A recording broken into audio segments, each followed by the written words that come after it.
Ito ang puno ng guyabano at isang yung isa lang katanong, naniniwala ka ba na itong guyabano na ito ay 1 taon at kalahati lang ay namumunga na? Yan. At paano nga ba ginawa ito kung sakaling ito namumunga? Siyempre po, para sa inyong katanungan, kung sa mga naniniwala na ito ay namumunga na, at sa hindi naniniwala, ipapakita ko po sa inyo kung talagang ito ay namumunga na. At sa pagpapakita natin, ito yung pamaraan para yun yan, maging kapanipaniwala. At sa pamagitan po, syempre, sa pamagitan ng saan na yan? Ayan.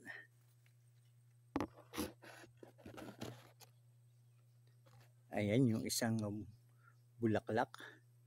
Tapos ayan pa. Bago pa. Tapos ayan pa. 2.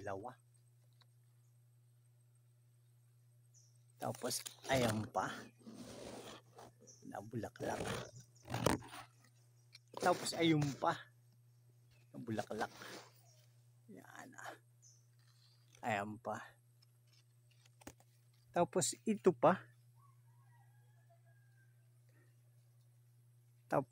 Ayun, yan na nga yung nakita natin. Bilangin uli natin. 1. Tapos 2. 3, 4. 5.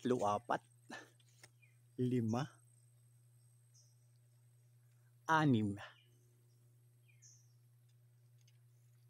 6. Tapos 7. Ayan. Hanap pa rin po tayo na iba. 7 na nakita natin ito. 8. Ayan.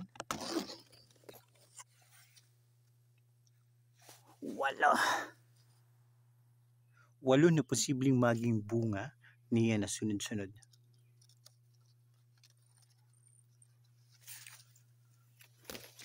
Check pa natin. 8. Ayan, siyam. Tapos iyan pa, 10.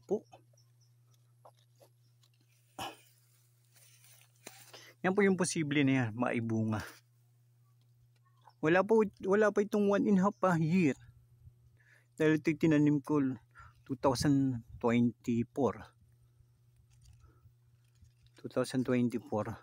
na May. Ngayon ay July pa lang, 2025.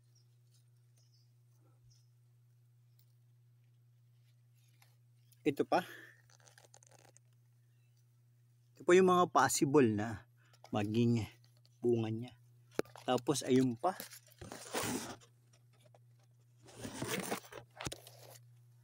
Yeah. Nakakatuwa lang at isa nakakapagpasaya kapag ganito. At sa mga susunod po, syempre ay magtuturo at magbabahagi pa rin po tayo ng mga kaalaman tungkol sa